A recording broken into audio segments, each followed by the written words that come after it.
Ndabasuhuje amahoro Yesu ashimwe cyane nongeye kubasuhuza mbifuriza kugubwa neza Nemire Nshimiyimana umuvugabutumwa bwiza bw'ubuntu bw'Imana Imana yarangijije inyirishije ubuntu bwayo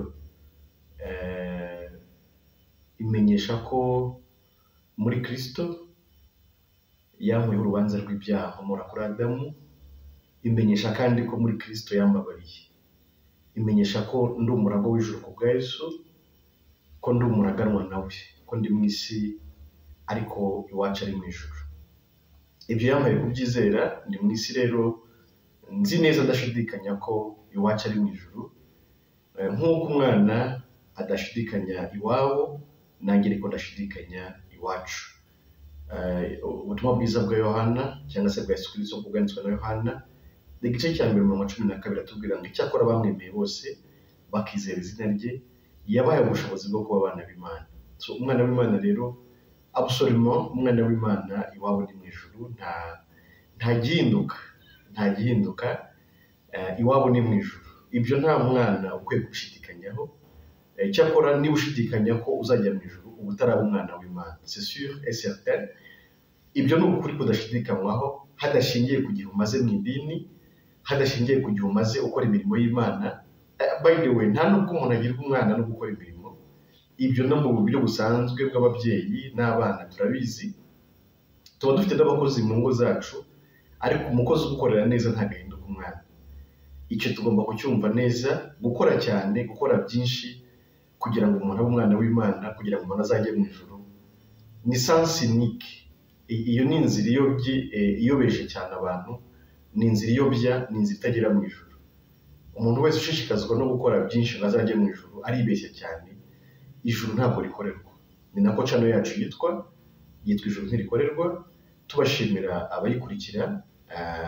tubasaba kandi gukomeza kuyisangiza abandi mu by'ukuri nezezwa no kuganira namwe uyu mucyo ubutumwa bwiza kuko nzi neza ko nanjye namaze igihe kinini imyaka myinshi rwose ntazi uburyo najya mu ijuru nta makuru nari mfite y'ukuri y'icyambesha kujya mu ijuru ariko aho nizereye Kristo Yesu namenye ko iwacu ari mu ijuru ntabwo mbishidikanyaho rwose nzajya mu ijuru ibyo rero nagize ishyaka ryinshi ryo kubikubwira nawe n'undi wese uzadukurikira kugira ngo nawe umenye ayo makuru meza uruhuke mu mutima ugubwe neza mu isi hari byinshi birije abantu hari byinshi abantu badafite ibisubizo ariko icyo nicyo pfundo burya rya byose iyo umaze guhishurirwa ko Imana yakubabariye ko Imana yakwemeye ko iwanjye ari mu ijuru ibindi byose biza bikurikira ibyo ngibyo mubanze mushake ubwawe bw'Imana no gukiranuka kwayo ibindi byose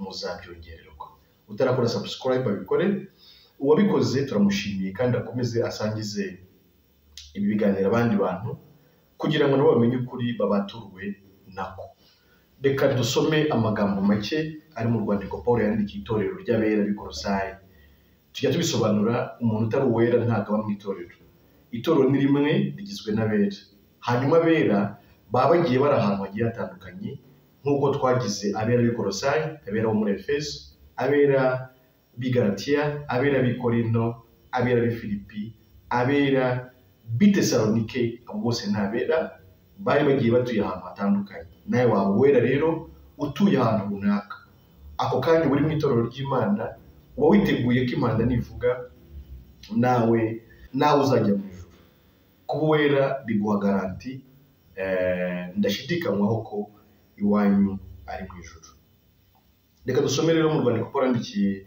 abera b'i Kolosayi igice cya 2 umurongo wa 8 ndageza ku murongo wa 10 haravuga ngo mwirinde hatagira umuntu ubanyagisha ubwenge bw'abantu n'ibihendo by'ubusa bikurikiza imihango y'abantu iyo bahawe na ba sekuruzaho akarande kandi bigakurikiza imigenzereze ya mbere y'iby'isi bidakurikiza Kristo nyamara muri we niho hari ukuzura k'Imana kose mu buryo bw'umubiri kandi mwuzuriye muri we ari we mutwe w'ubutware bwose n'ubushobozi bwose Imana ishimwe cyane mwirinde hatagira umuntu ubashukisha ubwenge abantu bose bazi kubwira abantu ubwenge bw'abantu bazi kubwira abantu ibintu bakora kugira ngo Imana ibemere, bazi kubwira abantu iby'imihango twasigiwe n'abatubanjirije.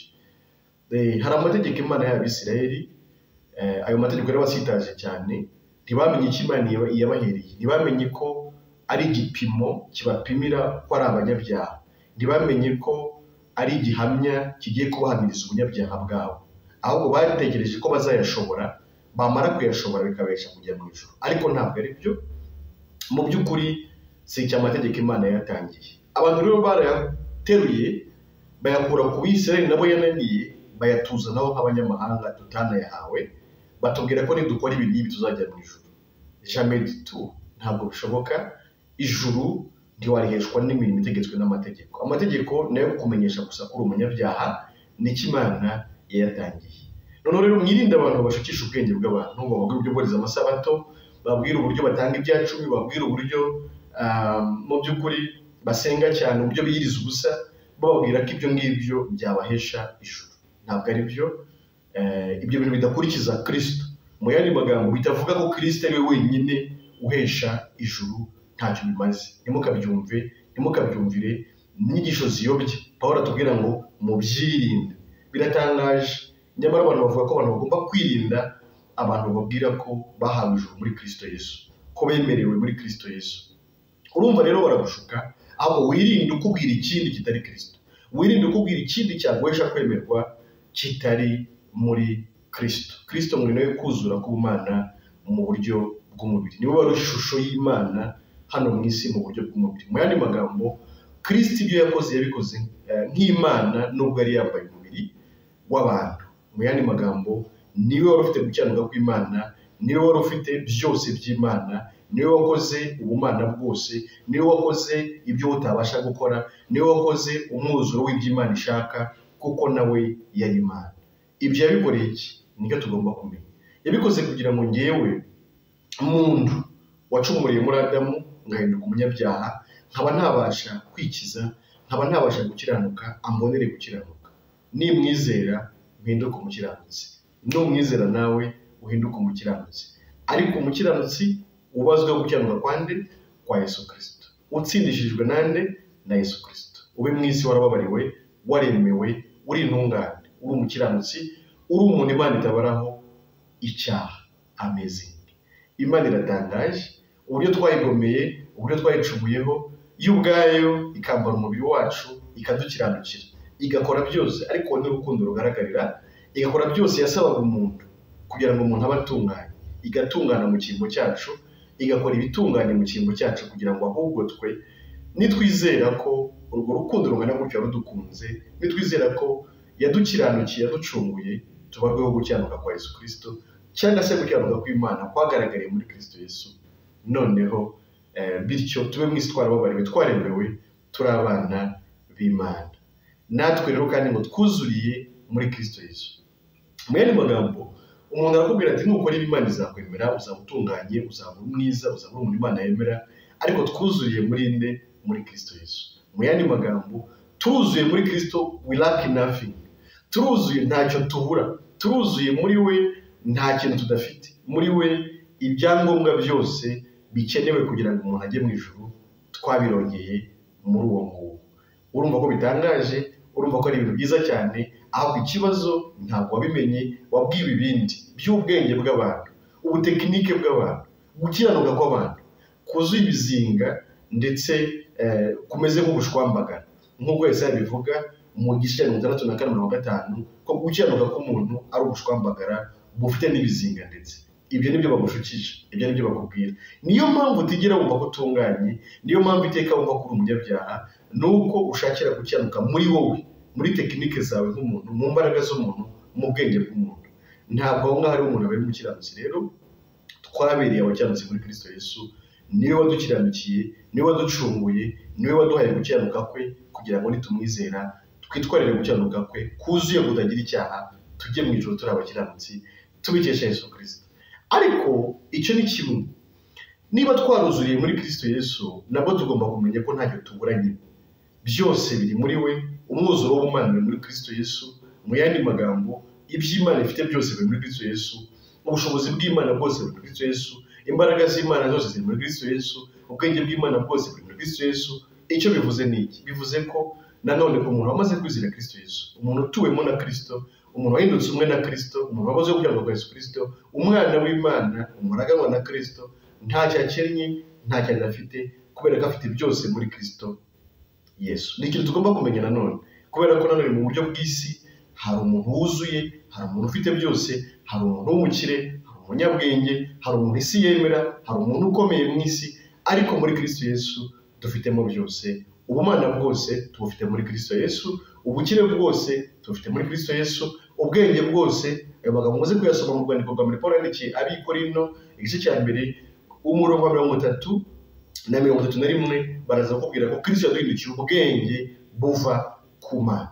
Ufite Kristo afite n'ubwenge, ufite Kristo afite ubukire, kubera ko byose niwe wabiremye kandi byose niwe byaremewe. Yohana nanone ubutumwa bwiza igice cya mbere guhera ku murongo wa mbere, Jambo wahozeho, wahoranye n'Imana kandi wari Imana, nta cyaremwe kitaremwe nawe. Bivuze iki rero? Bivuze ko nanone nta muntu uri muri Kristo Yesu ukwiye kwipfobya, ukwiye kwitekereza uko isi mutekereza, ahubwo twitekereze uko Imana igutekereza, twitekereze nk'abo turi muri Kristo Yesu. Umwana w'Imana ni umuragwa wa byose, umwana w'Imana ni umuraganwa na Kristo, umwana w'Imana afite byose, umwana w'Imana ntabwo ari umukene, umwana w'Imana ntabwo ari umuswa, umwana w'Imana ntabwo asa nabi, umwana w'Imana ntabwo ari mugufi, umwana w'Imana si muremure, umwana w'Imana afite ubumana, nibwo yuzuriyemo, nibwo afitemo byose. Tugomba kumenya icyo ngicyo kugira ngo no mu byo isi dukangisha, no mu byo isi itubeshyesha, nanone tubashe kubisobanukirwa kandi tubitsinde, tubigende hejuru. Ndabivugira ko udafite imodoka atekereza ko ari umukene, udafite etaje avuga ko ari umukene, utaba muri Amerika avuga ko ari umukene. Mu yandi magambo, ntabwo dusobanukirwa neza ko byose biri muri Kristo Yesu, kandi Kristo ariwe twahawe tukamuhananwa n'ibindi byose. Mu yandi magambo rero, turi abakire kubera ko tumufite. N'icyo ngicyo waba utagifite nk'icyo utunze, nacyo ni icyawe kubera ko byose niwe wabiremye kandi niwe byaremewe. Iyo mvuze gutyo hari igihe abantu batanyumva, ariko icyo ashatse kuvuga ni uko turuzuye, nyine twuzuye muri we.